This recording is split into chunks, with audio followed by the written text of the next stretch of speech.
그걸 극복하게 하시고 이기시게 하기를, 또 기쁨 중에 있는 분들은 더 큰 기쁨으로 충만케 하시기를 주의 이름으로 축원합니다. 오늘 요한복음 16장 7절로 11절에서 성령께서 하시는 일, 이런 제목으로 함께 은혜를 나누겠습니다. 오늘 16장을 보기 전에 앞에 14장을 잠깐 한번 보고 시작하겠습니다. 14장 한번 보시죠. 14장 보시게 되면 이런 말씀이 나오지요. 1절과 2절에 너희는 마음에 근심하지 말라. 하나님을 믿으니 또 나를 믿으라. 내 아버지 집에 거할 곳이 많도다. 그렇지 않으면 너희에게 일렀으리라. 내가 너희를 위하여 거처를 예비하러 가노니. 이렇게 말씀하고 계십니다. 지금 간다고 말씀하시죠. 거처를 예비하러 간다. 그리고 다시 넘어와서 16장을 한번 보시죠. 16장 5절로 6절을 보시게 되면 지금 내가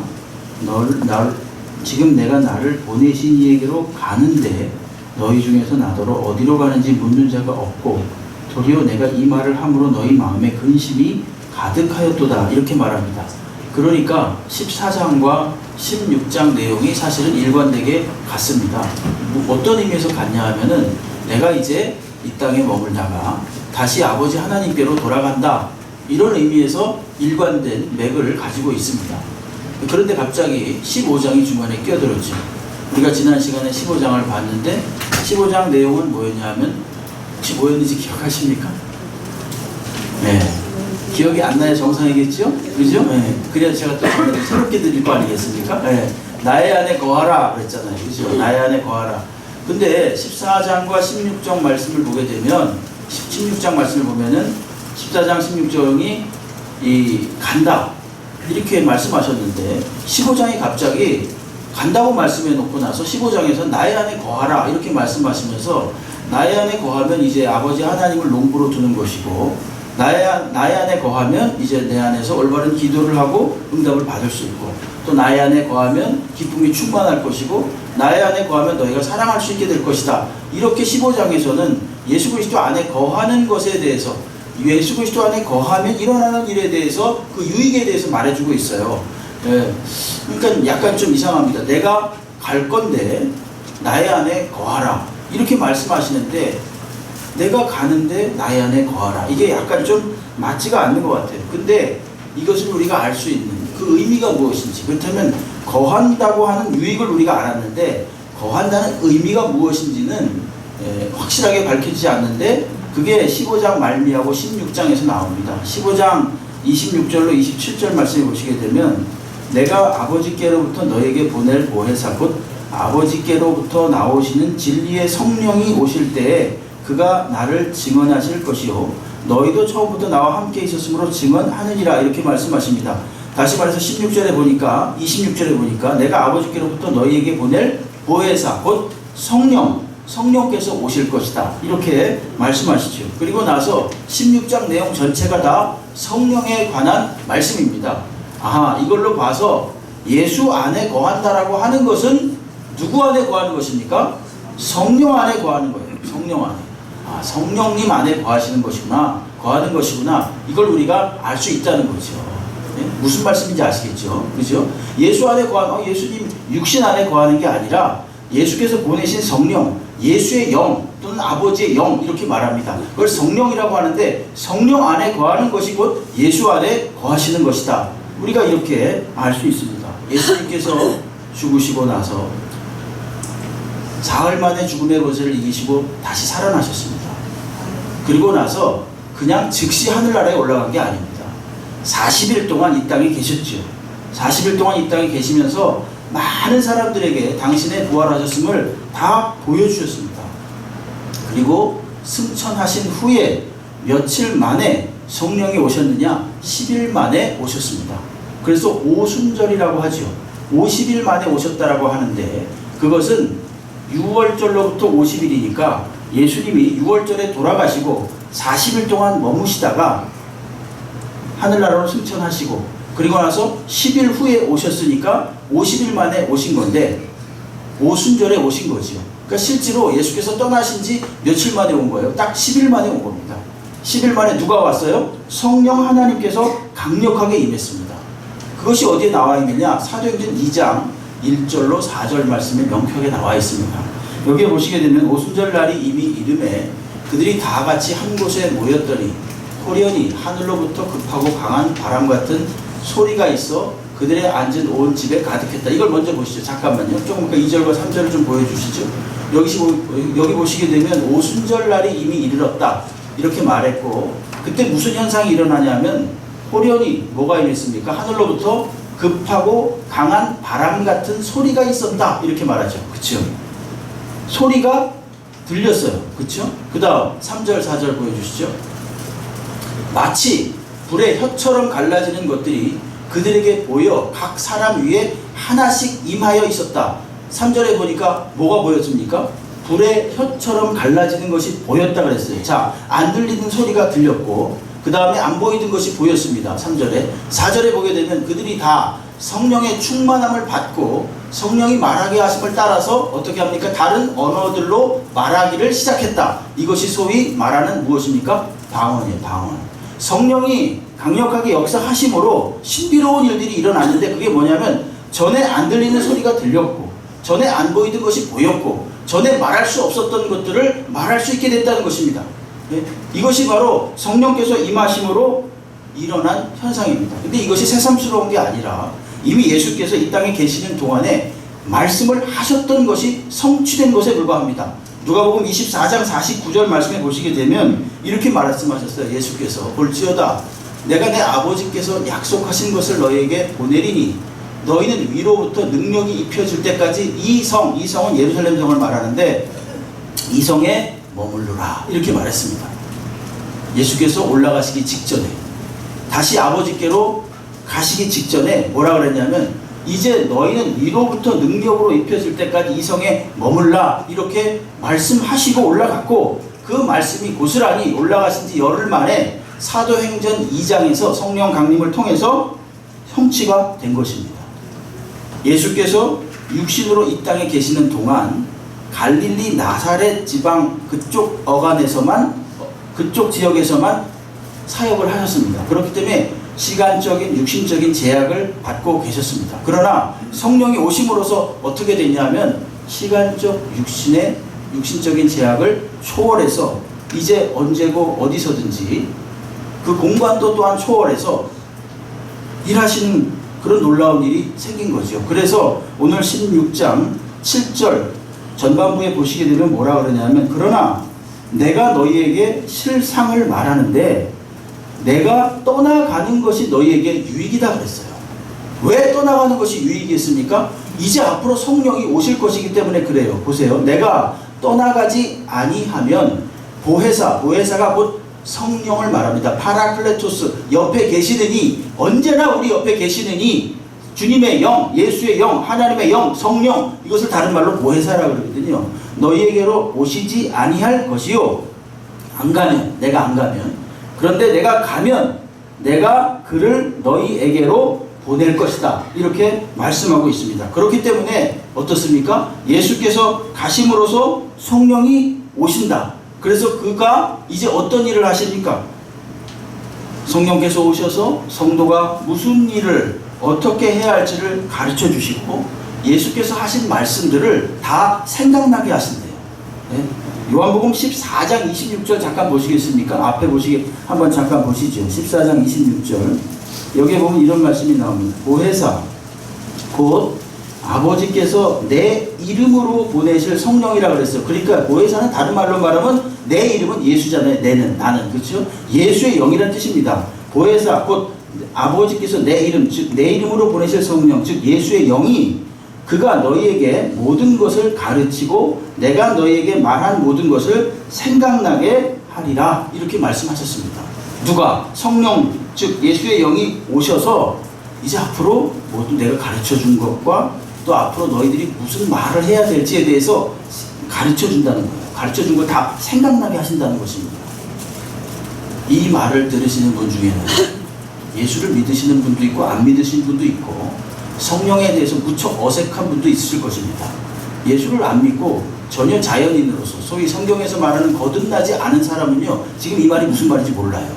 그렇죠? 그러나 분명히 거듭난 사람은 압니다. 하나님을 믿는 사람들은 이 말씀을 분명히 알게 돼 있어요. 이건 지식이나 어떤 지혜로 되는 것이 아닙니다. 분명히 성경에 있는 그대로 의지해서 말씀드립니다. 성령께서 오실 때 성령이 우리를 생각나게 하고 가르쳐 지키게 하십니다. 예를 들면 마태복음 10장에 보게 되면 예수님께서 12제자를 보내십니다. 뭐하러 보내시냐면 전도하라고 보내십니다. 전도하라고 보내시면서 앞으로 너희들이 만날 위험에 어떻게 대처할지에 대해서 말씀해 주세요. 네? 마태복음 10장 19절로 20절 말씀해 보시게 되면 이렇게 말씀하십니다. 너희를 넘겨줄 때 어떻게 또는 무엇을 말할까 염려하지 말라. 그때 너에게 할 말을 주시리니 말하는 이는 너희가 아니라 너희 속에서 말씀하시는 이 곧 너희 아버지의 뭐라고요? 성령이시니라 그럽니다. 걱정하지 마라. 이제 너희들이 가면 분명히 많은 핍박을 당하게 될 것이다. 이제 나의 이름을 전할 때 분명히 너희들이 많은 사람들에게 어려움을 당하게 될 텐데 너무 근심하지 말라. 왜? 성령께서 너희와 함께 하셔서 어떤 위험을 당할 때 무슨 말을 어떻게 해야 할지를 가르쳐 주신다는 것입니다. 이걸 보통 사람이 이해하겠습니까? 못 이해합니다. 네. 이처럼 성령께서 우리가 전도할 때 생각하고 말하고 행하는 모든 필요한 능력을 공급해 주십니다. 사도행전 1장 8절에서 그래서 이렇게 말씀하셨죠. 오직 성령이 너희에게 임하시면 너희가 권능을 받고 예루살렘과 온 유대와 사마리아와 땅끝까지 이르러 내 증인이 되리라 하시니라.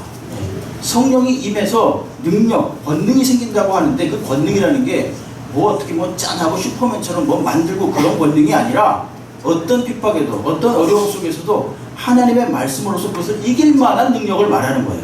어떤 고난과 역경 속에서도 하나님의 말씀을 의지해서 천성을 바라보고 꿋꿋이 걸어갈 만한 능력을 말하는 거예요. 이것이 바로 능력이에요. 오늘날 능력을 많이 오해합니다.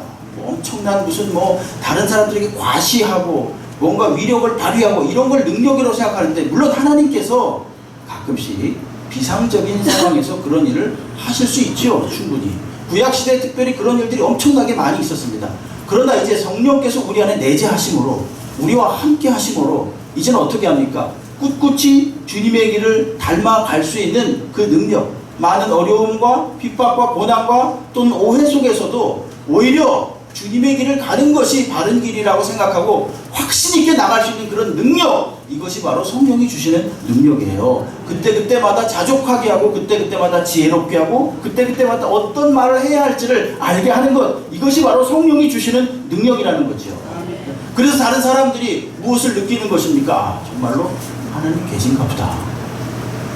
저렇게 별로 똑똑하지 않은 사람이 어떻게 저렇게 확신 있게 인생관을 말하고 하늘에 대해서 말할 수 있을까? 이런 걸 보면서 아는 거예요. 아, 하나님이 계시긴 계신가 보다. 이걸 알게 하는 것입니다. 이것이 바로 능력입니다.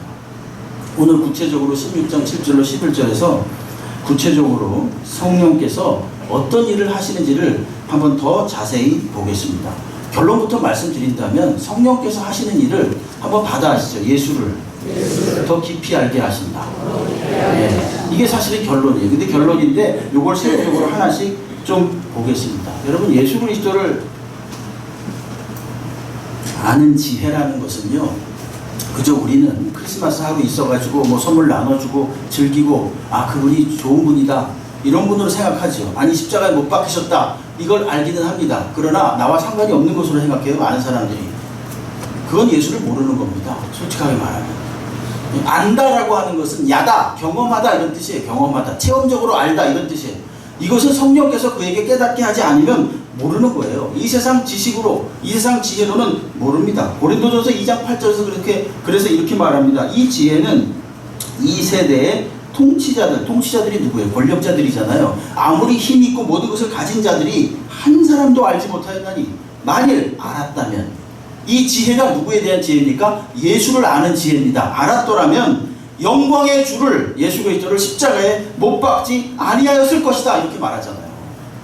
이 세상에 아무리 통치자들이라도 엄청난 엘리트들이라도 권력자들이라도 지식인들이라도 성령께서 주시는 지혜가 없으면 예수를 알지 못한다는 것입니다. 예수를 몰랐기 때문에 십자가에 못 박아 죽였다는 것입니다. 성령님은 우리의 영혼을 소성시키셔서 우리가 죄에 휩싸여서 인지하지 못했던 것들을 깨달아 알게 하십니다. 더 쉽게 말하면 우리들의 죽었던 영혼들을, 죽었다고 하는 것은 하나님과의 관계가 깨어진 상태를 말하는 것입니다. 그것을 다시 살리셔서 하나님을 믿게 하는 거지요. 고린도전서 2장 12절 말씀에 이렇게 말합니다. 우리가 세상에 영을 받지 아니하고 오직 하나님으로부터 온 영을 받았으니 이는 우리로 하여금 하나님께서 우리에게 은혜로 주신 것들을 알게 하려 하심이라. 잘 보십시오. 여기 보게 되면 우리에게 하나님께서 무엇으로 주셨다고 그럽니까? 은혜로 주셨대요. 은혜라는 것은 조건이나 자격이 없이 주시는 그냥 선물이에요. 우리가 어떤 무언가 돼가지고 주는 게 아니라 일방적으로 주신 선물을 은혜라 그래요. 여러분, 하나님을 깨달아 아는 것, 하나님을 믿을 수 있게 된 것, 늘 말씀드리죠. 제가 예수는요 우리가 믿는 게 아니에요. 하나님은 우리가 믿는 게 아니에요. 더 정확히 말하면 뭐라 그랬습니까? 하나님이 우리를 믿게 하셨기에 믿어진 것입니다. 여기 이 시간 솔직히 손 들어보세요. 내가 내일부터 예수 믿어야지 그쪽 오신 분 하나도 없어요.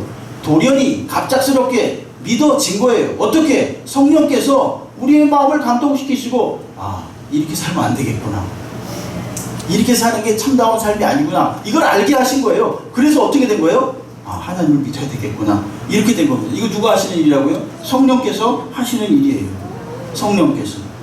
자, 첫 번째로 보게 되면 오늘 16장 8절을 자세히 보시게 되면 그가 와서, 그가 누굽니까? 성령님이죠. 성령 하나님이 오셔서 죄에 대해서, 의에 대해서, 심판에 대해서 세상을 책망하신다는 것입니다. 이걸 풀어서 말씀드리면 그가 와서 죄에 대하여 세상 사람들이 알고 있는 생각을 교정하고 책망할 것이다. 의에 대하여 세상 사람들이 가지고 있는 생각을 교정하고 책망할 것이다. 심판에 대하여 세상 사람들이 가지고 있는 생각을 교정하고 책망할 것이다. 이런 말씀입니다. 그래서 구체적으로 구절에서 하나씩 풀어주십니다. 죄에 대하여라 함은 그들이 나를 믿지 아니함이요, 이렇게 말해요. 죄가 뭔지 아는가? 성령께서 너희들이 가졌던 기존의 죄관, 죄란 무엇인가에 대한 생각을 성령께서 꾸짖고 책망하실 것이라는 것입니다. 그럼 기존에 가지고 있던 사람들이 죄에 대한 생각이 뭐예요? 그건 뭐냐면은 남을 도적질하고 죽이고 사기치고, 뭐 소위 우리가 죄라고 여기는 그런 것들이 바로 죄다, 이렇게 생각을 하는데, 좀 더 좀 생각 깊은 사람들은, 좀 성찰하는 사람들, 자신을 좀 돌아보는 사람들은, 아, 남에게 무언가를 하지 않더라도 내 마음속으로 좀 비도덕적이고 또 비윤리적이고 이런 생각, 비양심적인 생각을 마음속에 떠올리는 것, 이것까지도 죄다. 아주 훌륭하죠. 예, 거기까지는 참 좋습니다. 예? 근데 성령께서 오셔서 그건 죄가 아니라는 겁니다. 죄가 아닌 게 아니라 정확히 말하면 그건 뭐냐면 죄 때문에 나타난 결과에 불과하다는 것입니다. 너희들이 생각하는 그 죄가 성경이 말하는 죄와 다르다는 것입니다. 성경이 말하는 죄는 무엇인가? 하나님을 알지 못하는 것. 잘 보세요. 9절에 죄에 대하여라 함은 원래 우리들이 알고 있는 죄에 대한 생각을 가지고 여기다 대입을 시키면 어떻게 되냐 하면, 죄에 대하여라 함은 첫 번째 남을 속이는 것, 두 번째 죽이는 것, 세 번째 사기치는 것, 도둑질, 이렇게 말해야 된다. 이렇게 자연스러워요. 이런 말이. 그죠? 근데 엉뚱하게 9절에 분명히 말하죠. 죄에 대하여라 함은, 다시 말해서 죄에 대하여 성령께서 책망하신다고 하는 뜻은 무엇인가 하면, 그들이, 즉 세상의 사람들이 나를 믿지 않는 것이 죄라는 것입니다. 예수를 믿지 않는 것이 죄라는 거예요. 그러니까 세상 사람들이 생각하는 것보다 훨씬 더 근본적이고 영적인 것이지요. 죄는 하나님을 믿지 않는 것이 죄라는 것입니다. 비록 지금까지 나는 누구에게 나쁜 짓 한 짓도 없고, 나쁜 짓 한 것도 없고, 뭐 속인 것도 없고, 반듯하게 오히려 남을 조금씩이라도 도우면서 잘 살아왔다고 자부하는 사람들이 계실 것입니다. 여러분, 그럴 때 성령께서 그 마음을 두들기는 거죠. 너 그게 너의 바르고 그렇다고 내가 의인인 줄 아느냐? 그렇지 않다는 것입니다. 너는 죄인이다. 왜냐? 이제까지 하나님을 무시하고 살았기 때문이다 라고 성령께서 어떻게 하는 거예요? 철저하게 깨닫게 하는 거예요. 철저하게, 그래서 책망하는 거예요. 그래서 예수께서 이걸 풀어주시는데 9절에 죄에 대하여라 하면, 즉 죄라는 것은 무엇이냐 하면 나를 믿지 않는 것, 하나님이신 예수를 믿지 않는 것이 죄다 라는 것을 처절하게 알게 하신다는 것입니다. 네, 이것을 체험하신 분들은 알아요. 네, 여러분, 성령께서 책망하신다는 의미가 바로 이겁니다. 좀 전에 그저 자연인으로 살 때 자기 자신을 미워하게 됩니다. 성령으로 거듭난 사람들은요, 그렇게 될 수밖에 없어요. 아, 내가 헛살았구나. 내가 죄 가운데 있었구나라는 것을 분명히 알게 합니다. 에스겔 36장에 보시게 되면요, 26장 27절에 이런 말씀이 있어요. 또 새 영, 성령이죠. 너희 속에 두고 새 마음, 성령이 든 마음이죠. 너에게 주되 너희 육신에서 굳은 마음을 제거하고 부드러운 마음을 줄 것이다. 성령이 임하면 그렇게 된다는 것입니다. 또 내 영을 너희 속에 두어 너희로 내 율례를 행하게 하리니. 율례라는 것은 하나님의 법을 말하는데 하나님의 법을 인간이 완벽하게 지킬 수가 없어요. 사실은 어떻게 해야만 지킵니까? 성령께서 지키게 해야 지킨다는 것입니다. 우리가 하나님의 음성에 순종할 때 이것이 지켜지는 거지요. 너희가 내 규례를 지켜 행할 것이다.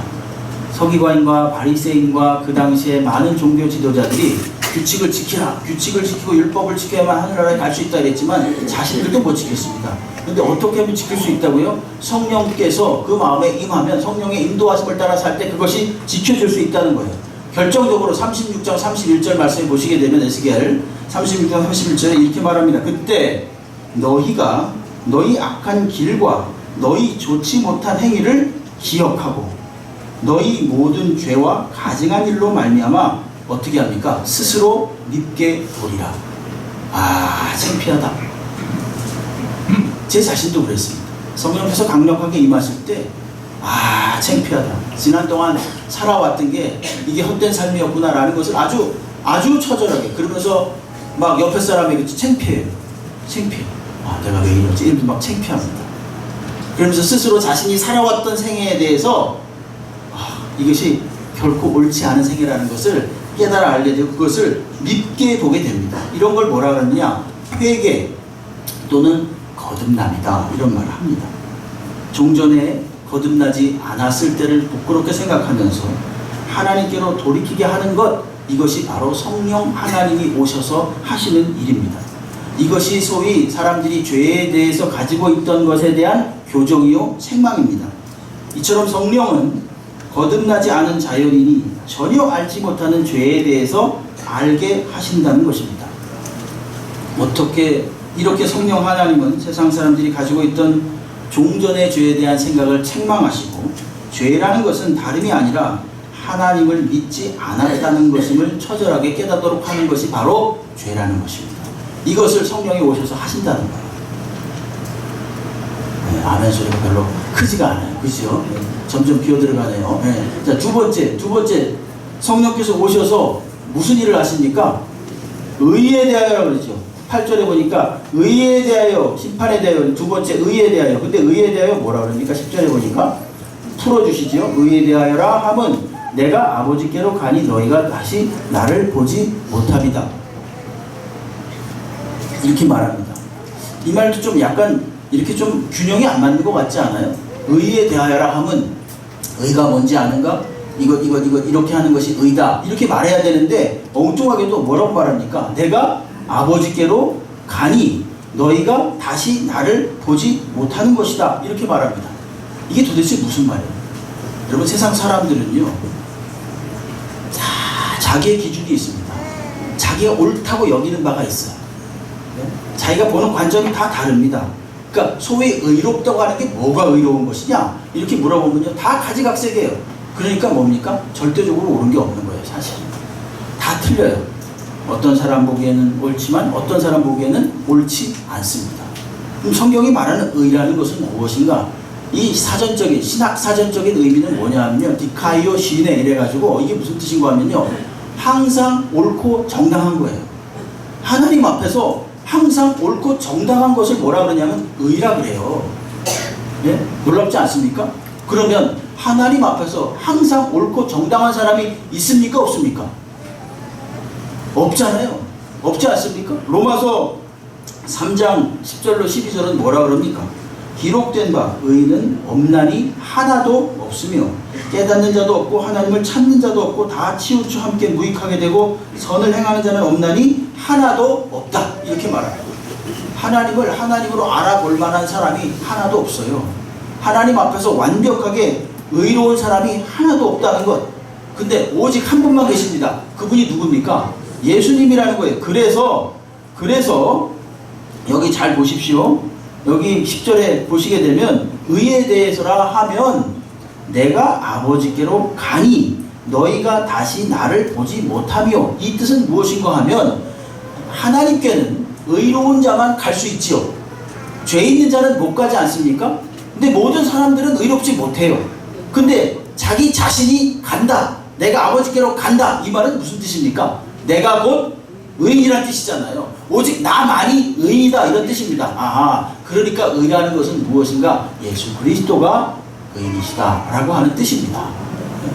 성령께서 뭘 가르쳐 주시는 거예요? 의롭다고 하는 것은 소위 우리가 생각하는 이것은 옳고 이것은 그르고 이것은 정의롭고 이런 의미에서의 의가 아니라, 의라는 것은 무엇인가 하면 오직 한 분이신 예수 그리스도만이 우리의 의가 되신다라는 것을 성령께서 오셔서 우리의 종전에 가지고 있던 의에 대한 생각을 다 교정하시고 책망하여서 새롭게 해 주신다는 뜻입니다. 다시 말하면 오직 예수님만이 의라는 것을, 오직 예수님만이 의라는 것을 성령께서 깨닫게 하신다, 이런 뜻입니다.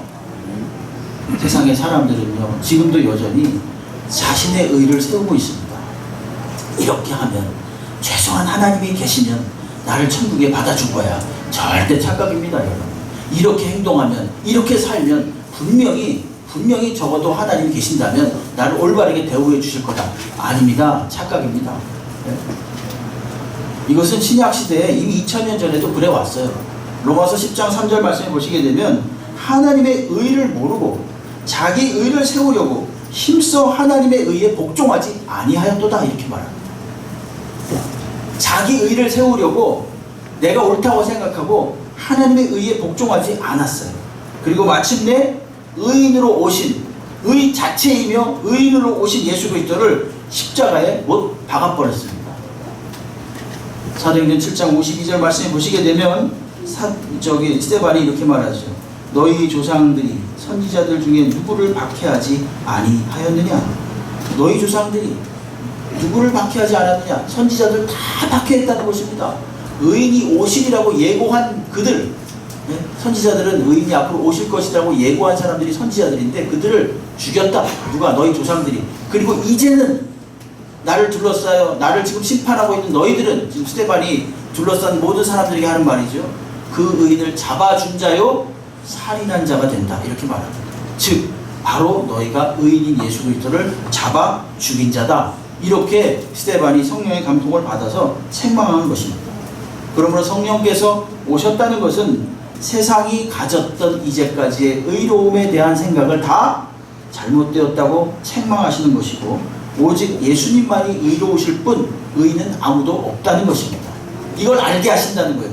그럼 어떻게 해서 우리가 하나님께 갈 수 있습니까? 우리도 하나님께 가야 되잖아요. 그러려면 우리의 의가 되시는 예수 그리스도를 믿음으로써 갈 수 있는 것입니다.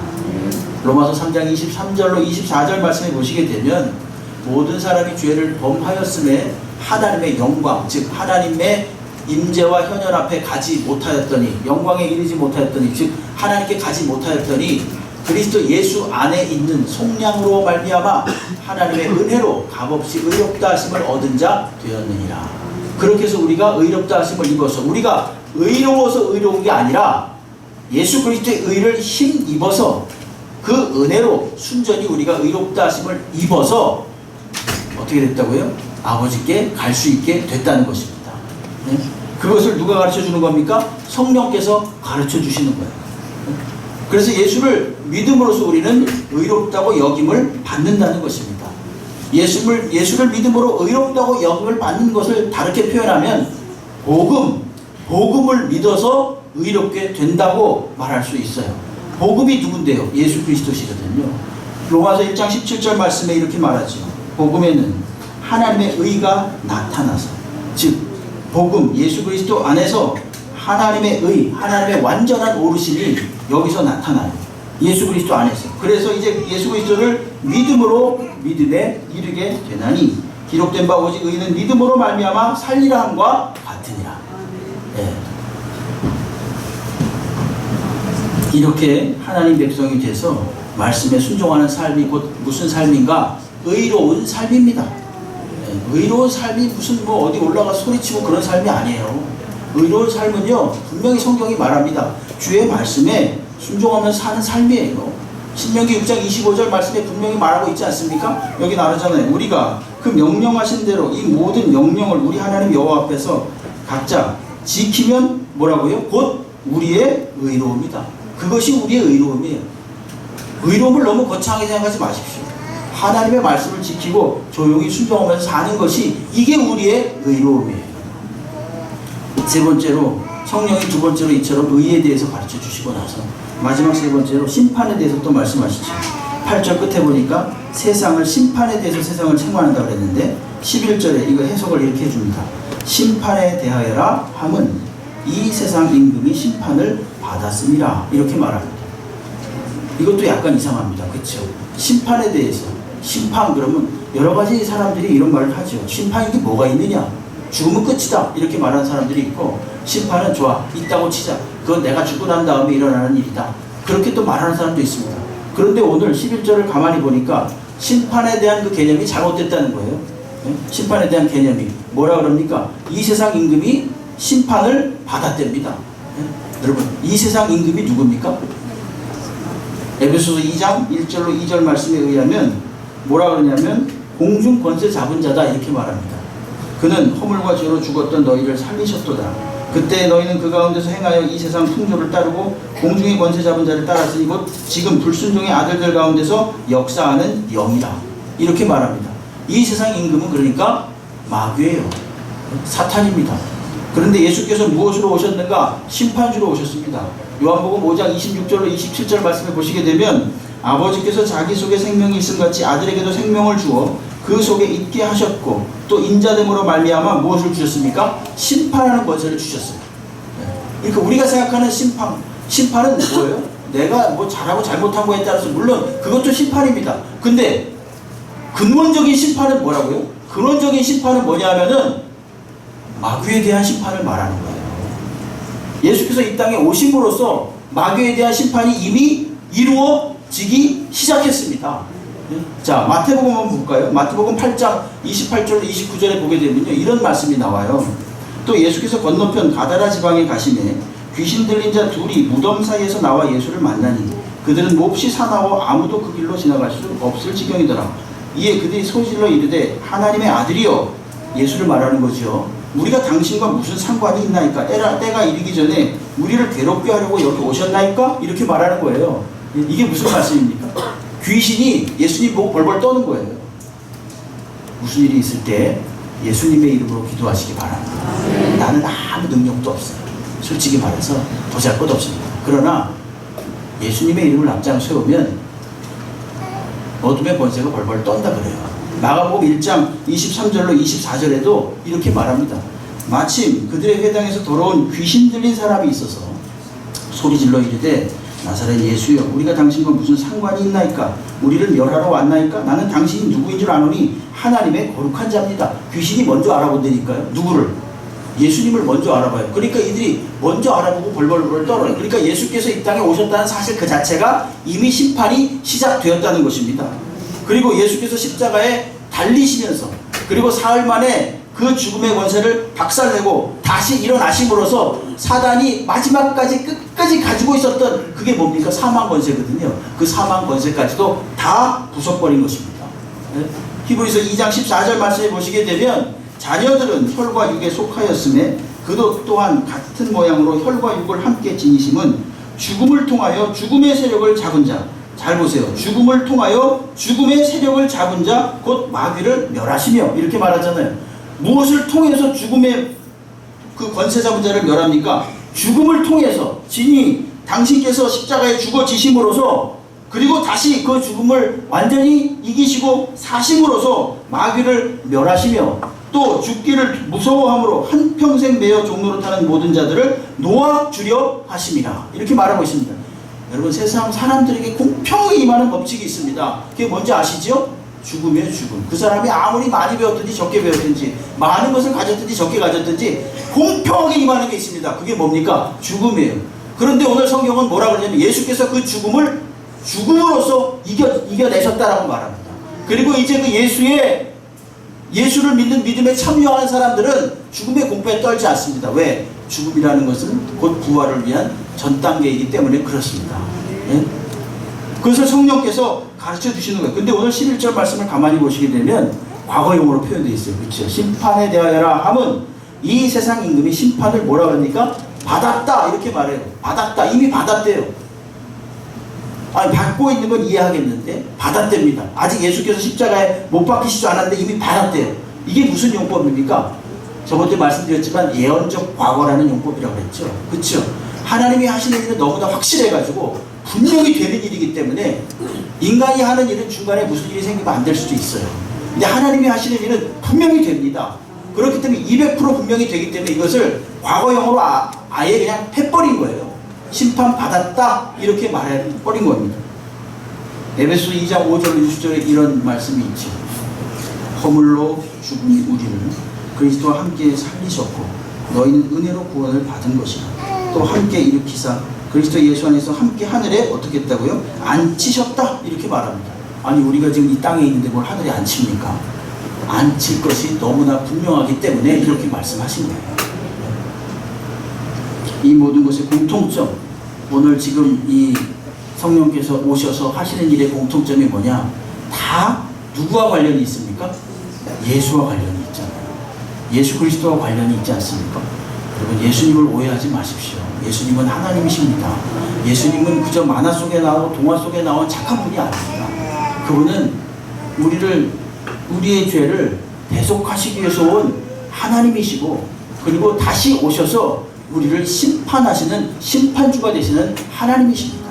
성령께서 이제 오시기 전에 먼저 오셔서 뭐라 그럽니까? 죄에 대해서, 의에 대해서, 심판에 대해서, 즉 예수께서 예수를 믿지 않는 것이 죄라는 것을 성령이 가르쳐 주시고, 예수께서만이 오직 의가 되신다는 걸 가르쳐 주시고, 예수께서 온 인류에 또 온 어둠의 권세의 심판주가 되신다는 사실을 가르쳐 주신다는 것입니다.